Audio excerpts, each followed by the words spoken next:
খিরিশপুকুর গ্রামের মাঝি পাড়ায় গোরা আর গৌরী নামে দুজনে স্বামী স্ত্রী থাকত। গোরা আর গৌরী ছিল ভীষণ ফর্সা এবং সুন্দর দেখতে। দুজনে একই অফিসে চাকরি করত। দুজনে ভীষণ ফর্সা ছিল বলে তাদের ছিল প্রচুর অহংকার।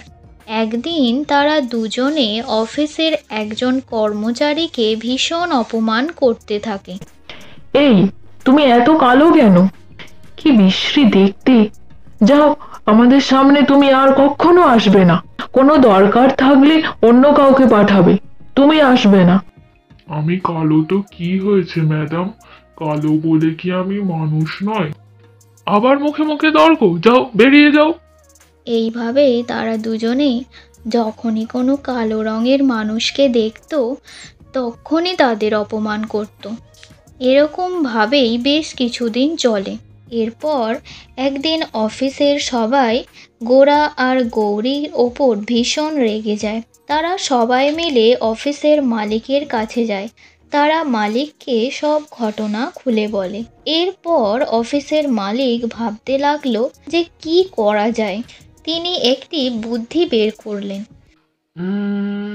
কি করা যায়, কি করা যায়? পেয়েছি। এরপর তিনি অফিসের একজন কালো রঙের কর্মচারীকে গোরা আর গৌরীর কেবিনে পাঠায় আর নিজে দূর থেকে সব দেখে। এরপর তিনি তাদের কাছে গিয়ে বলেন, এটা তোমরা কি বলছো?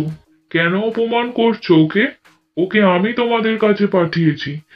কাল থেকে তোমাদের আর অফিসে আসার প্রয়োজন নেই। না স্যার, আমাদের ভুল হয়ে গেছে। গোরা আর গৌরী এভাবেই ক্ষমা চাইতে থাকে, কিন্তু অফিসের মালিক তাদের দুজনকেই বের করে দেয়। এই জন্যই কখনো কোনো মানুষকে ছোট করতে নেই। তার রূপ সেটা তো ভগবানের দেওয়া, সেটা নিয়ে কখনো অহংকার করতে নেই, না হলে গোরা আর গৌরীর মতোই অবস্থা হয়।